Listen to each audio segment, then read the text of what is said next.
ये तो बात रही मणिशंकर अय्यर की कि जो बिल्कुल झूठ बोल रहे हैं मुसलमानों को कि तुम्हें निकाल देंगे, है ना। यही तो बात करी उसने कि तुम्हें निकाल देंगे, जबकि एनआरसी का ड्राफ्ट तक पार्लियामेंट में अभी तक नहीं आया। किस बेस पे निकाल देंगे?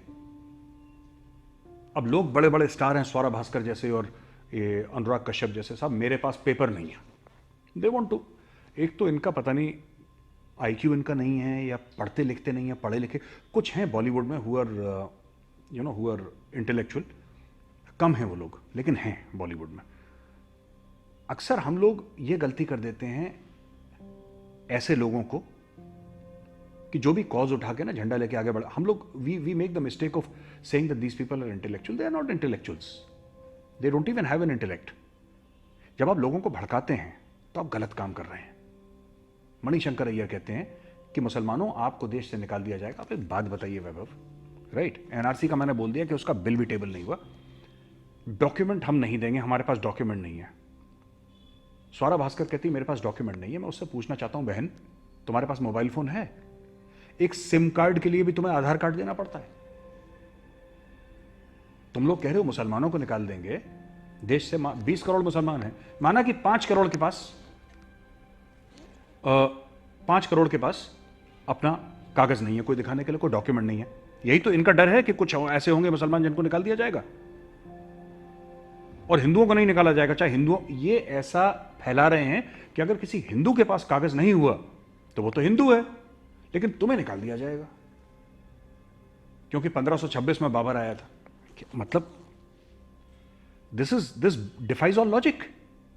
तो अगर 5 करोड़ मुसलमान हैं जिनके पास कागज नहीं है, तो आप यह कहना चाहते हैं कि वो 5 करोड़ मुसलमानों के पास सिम कार्ड भी नहीं है? वो कभी अस्पताल में भर्ती नहीं हुए, वो कभी स्कूल में नहीं पढ़े, उनका कोई बैंक अकाउंट नहीं है, उन्होंने बैंक से कोई कर्ज नहीं लिया, उनको पंचायत में कोई नहीं जानता उनको। भाई अगर ऐसा कोई इंसान है, हिंदू हो या मुसलमान, अगर कोई ऐसा इंसान है जिसके पास कोई भी कागज नहीं है ऐसा, तो या तो फिर वो मंगल ग्रह से आया है या वो चांद से आया है, क्योंकि मुझे तो आज तक नहीं मिला ऐसा कोई। हर एक आदमी, गरीब से गरीब आदमी के पास कोई ना कोई ऐसा कागज होता है। और आपके पास कुछ नहीं है तो पंचायत तो है। आप जिस गांव के हैं, 3 लोग तो हैं जो पंचायत में जो आपके लिए बोल सकेंगे हाँ साहब हमारे गांव का है। अब तुम्हारा गांव में तुम्हें कोई नहीं जानता, तुम्हारे पास कुछ कागज नहीं है, इसका मतलब तुम इलीगली आए हो देश में। एवरीबडी नोज समबडी और द अदर, ये तो नॉर्मल सी चीज है। और इस चीज के बारे में पार्लियामेंट में कोई बात नहीं हुई, कुछ हुआ नहीं, तब ये लोग ऐसा खौफ मचा रहे हैं और लोग इससे खौफजदा हो रहे हैं।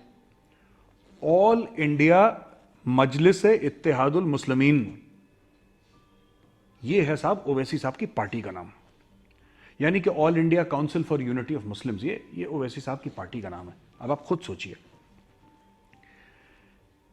पार्टी में लिखा है मुस्लिमीन,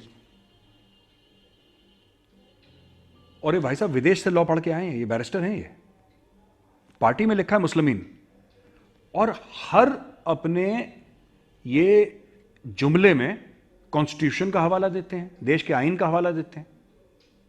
ये कहते हैं कि साहब हम तो कॉन्स्टिट्यूशन के हिसाब से चलते हैं। आप एक बात बताइए, फिर ये कहते हैं कि विश्व हिंदू परिषद खराब है।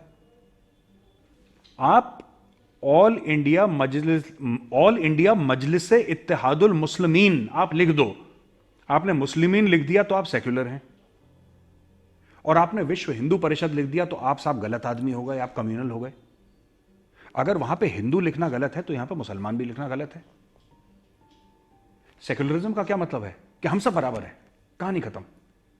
शाबाशी मिलेगी हमको बराबर मिलेगी, फटकार मिलेगी हम लोगों को बराबर मिलेगी। अब ऐसा नहीं हो सकता कि जो हिंदू है उसको फटकार मिले और मुसलमान को ना मिले, या फिर मुसलमान को फटकार मिले हिंदू का ना, ये ऐसा थोड़ा ना होता है देश में। There should be equality.